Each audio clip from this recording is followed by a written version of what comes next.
Hey there, it's April Perry from LearnDoBecome.com. Today we're talking about how to come home to calm and how to travel with peace of mind.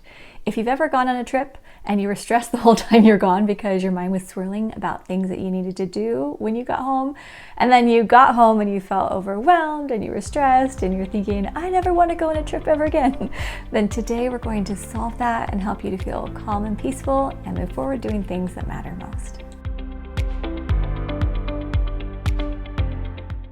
The first thing you'll want to do is have a place to record any tasks or ideas or reminders that come into your mind while you're traveling. Now this can be paper. This is actually the paper that I had when I was on my most recent trip. Or it could be digital. I also included some things in my Asana app and had a calendar trigger to look at it when I got back. So when you just have one place, that's going to be really helpful because then when you're thinking about it, you just write it down or put it into the app. And then you can feel calm knowing you can continue to enjoy your trip and get home and you'll be able to take care of it when you're home. Next, you'll want to have a specific calendar trigger for when you want to go through all of the things that you wrote down on your trip. Now, the way I do it is I like to give myself a little buffer. So for example, today is Wednesday and I got home from a trip on Monday.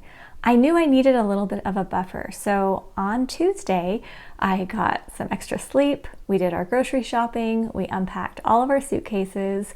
We got our laundry done. We did a full deep clean of the house, did our vacuuming and dishes and cleaned the fridge and did everything. So today, Wednesday, I feel like I have my feet under me and I feel like I'm ready to go from the physical cleaning now to the mental cleaning. It's really helpful to have some kind of a buffer built in if you can do that at all. But then what you want to do is you're going to set your calendar trigger to look at the paper, that you put together or look at your digital note on that next day when you know you'll have your feet under you and you can focus and process.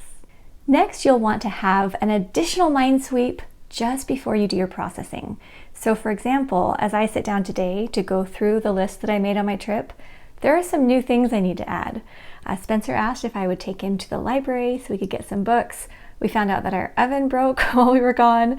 I met somebody on the trip and I need to follow up with them and send them a link. There have been just some other things that have come into us for our business and some things for neighbors. And so all of this has happened since I got home and I didn't anticipate it while I was on my trip, but that's okay. So I'm just going to do an additional mind sweep, get everything out. That way I have a full list of everything that I need to make decisions on right now. To make this a little bit more clear, I'm taking 5 items off my personal list and I'll just show you how I process it. So hopefully this can give you some hope that you can do the same. The first 3 are going to use my next actions list. And if you remember from previous videos, a next actions list organizes our tasks by context, which is where we are when we're getting them done. So I'm going to go through these 3 and show you how I can take little simple steps, put them onto the next actions list, and then I can work on that throughout the week flexibly when I have time. First, I got an email from our daughter and she asked if she and our son-in-law and our new grandbaby could come to our house from the 16th through the 19th. Now, I want to talk to Eric about it because I need to see what's on his schedule and I can't just say yes right away, but I don't want to forget, right? So on my to discuss category of my next actions list, I'll just write talk with Eric, calendar 16th through 19th. Simple. Then I can talk with him when we're together and it's quiet. Second, I mentioned that our oven broke, and so we need to figure out how to potentially repair it. That can be a brief phone call to a company that can help. So what I'll do is when I'm on my phone, I will just search for oven repair in our area, maybe make a call or 2, see if somebody can come out, give us a quote, and that will hopefully take care of the oven. Third, I have a mosquito net that I purchased for the trip, but I didn't even open it and didn't end up needing it. So I want to return that to the store. So I'll add to my errands list, return mosquito net, and as long as I do it this week, I'm fine because it's still within the return window. This will make it really easy to just get that back, get credited for it, and I won't need to have it just hanging around my house. Next is a task for my calendar. We have 2 dear friends who have birthdays coming up and I actually got them some souvenirs, so I want to mail them and have a birthday card written. I need to get these mailed in the next few days because we're going to be going with a family to a little family reunion next week. So I need to get this done, and it has to be done on a specific day. When things are flexible, we put them on our next actions list. But when things actually do need to get done by a deadline, then it goes on our calendar. This last one is a project that's going to go on my current projects list. I've spoken in other videos about how a current projects list has somewhere between 1 and 8 projects for the month. And one project that I'm going to be working on is marketing our 4 Weeks to Finished program. It's a group coaching program where we bring people in and we work with them personally with a group to help them build their Command Central. Really fun. But sometimes when you think, oh, I've got to market something, that feels really overwhelming. But I'll put it on my current projects list in the Beyond category, which means things I'm doing either for volunteer work or for professional work. And then what I will do is identify the very, very next action. Now in my case, I'm going to sit down and have a meeting with Aaliyah and Eric, and we're going to put together the marketing plan, the basic framework, so we know what we're doing with social media and with email newsletters and all that. But the point is that when I see it on my current projects list and I only have a few projects that I'm focused on, it doesn't feel overwhelming, and I know what the next action is, and I'll have that scheduled. So it feels a lot easier and a lot lighter. One really important thing to remember as you're doing this processing and getting everything into your list or your Command Central is that while you're going through this, you're not actually doing the task.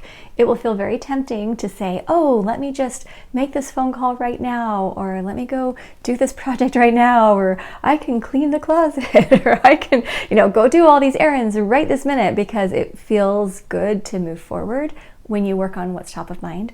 But if you can sit tight and process the whole list and just make decisions in rapid succession, you're going to find that your brain will feel so much calmer. Then you can go run your errands, make your phone calls, do your computer work, and all the things that you decided upon. I also do recommend that if you have a lot, you renegotiate with yourself as much as possible and simplify. So if you have some things that could wait a month or even wait a week, go ahead and do that. Move that forward and have a calendar trigger waiting for you. It's very tempting to want to jump right in and just hit the ground running, but that's usually what's going to cause exhaustion, grumpiness, frustration, stress, and then you'll associate those feelings with going on trips. Having a chance to either take a vacation or go do a service project or spend time with family, it's really a privilege to be able to have that time. And my goal is that you'll be able to enjoy it because you'll come home and have everything really calm once you return. If you're brand new to Learn to Become, we have a few ways you can work with us. One is our Steps to Everyday Productivity program. It's awesome, and you're going to learn how to build your Command Central. And then maybe 2 times a year or so, we do a special session called 4 Weeks to Finished. It's 4 weeks, you have a deep dive, you get to work with me and our team, and it's a lot of fun. So you can click the link in the description to learn about that. We also have an Arise membership where our Arisers gather once a month. We have a specific topic to help you wake up excited and go to bed content. I hope you enjoy the resources on this YouTube channel. We have a lot here at Learn to Become to try to serve you in the way that works best. So thanks for being with us. I'm excited to hear how things go after your next trip.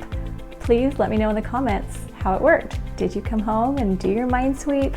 Are you feeling good about things? I'm so excited for you, and we'll see you soon at Learn to Become.